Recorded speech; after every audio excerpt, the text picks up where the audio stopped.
Une fatwa mortelle lancée contre deux dirigeants occidentaux, Donald Trump et Benjamin Netanyahou d'Israël. Des cargos coulés, des otages retenus. Et derrière tout ça, nous avons l'Iran.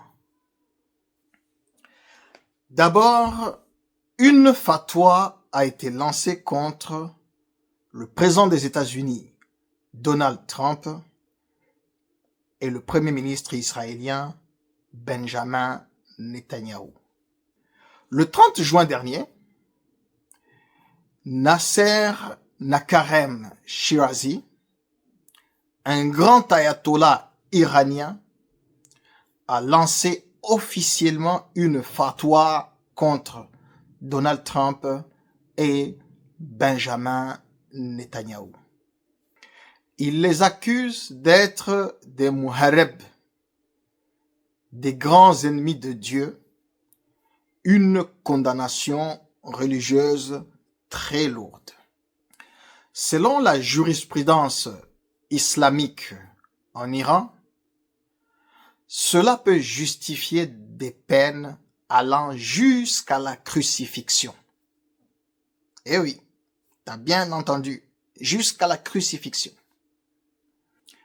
Encore plus étonnant, une collecte de fonds est organisée et actuellement en cours, qui a déjà atteint plus de 40 millions pour financer des assassins afin qu'ils puissent exécuter les ordres sur les deux personnalités.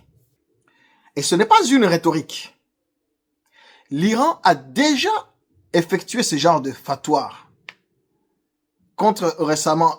dernièrement contre Suleiman Rashidi en 1989. Et on se souvient tous ce qu'il a vécu par la suite. Derrière cette fatwa, certains analystes voient une stratégie de terreur religieuse visant à provoquer des attaques contre ces deux figures. En deuxième partie, l'Iran finance aussi des attaques des Houthis en mer Rouge.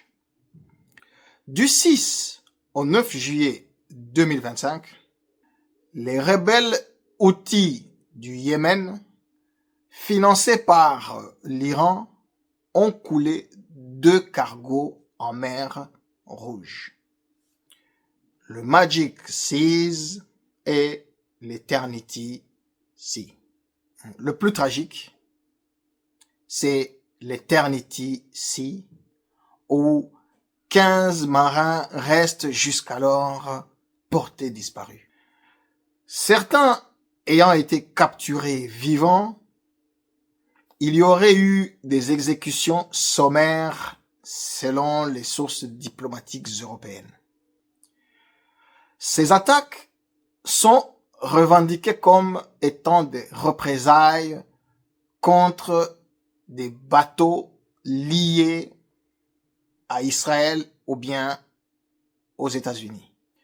Le commerce maritime mondial est menacé. La mer Rouge représente 12% du trafic mondial via le canal de Suez. L'Europe, via les opérations Aspide, et les États-Unis, hausse le ton. Mais les Houthis ne reculent pas. Pourquoi c'est lié et pourquoi ça te concerne? Ces deux événements ne sont pas isolés. Ils font partie d'une stratégie globale iranienne d'exportation de la terreur et de son idéologie par la force. L'Iran mobilise ses proxys. Houthis, Hezbollah, les milices chiites en Irak et maintenant des grands chefs religieux comme le ayatollah dont on vient de parler, tout à l'heure.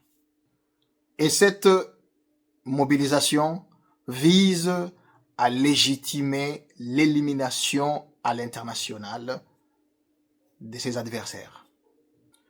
Ce que tu dois comprendre, c'est que l'Iran ne joue plus dans les règles.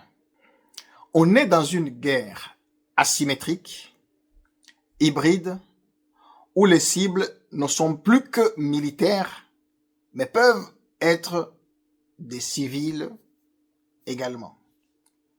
Si ça dérape, les marchés s'effondrent, l'énergie flambe et nos sociétés occidentales seront directement impactées à jamais. Et toi, es-tu préparé si demain le chaos s'invite à nos portes? Si la mer Rouge reste bloquée, tout va commencer à coûter plus cher. L'énergie, le transport, la bouffe, etc. Dis-moi en commentaire, est-ce que cette fatwa t'inquiète? Est-ce que les Houthis franchiront la ligne rouge avec l'Occident? Je suis très intéressé de savoir ce que vous en pensez. Dites-moi ce que vous en pensez. Et comme vous le savez, je lis tous vos commentaires et réponds à chacun d'entre eux. Si tu veux des décryptages comme celle-là chaque semaine, abonne-toi, like la vidéo et surtout, active la cloche. Partage à un ami qui croit que tout va bien. Et souviens-toi, la géopolitique n'est pas que pour les experts. C'est ce qui détermine ton avenir. Salut.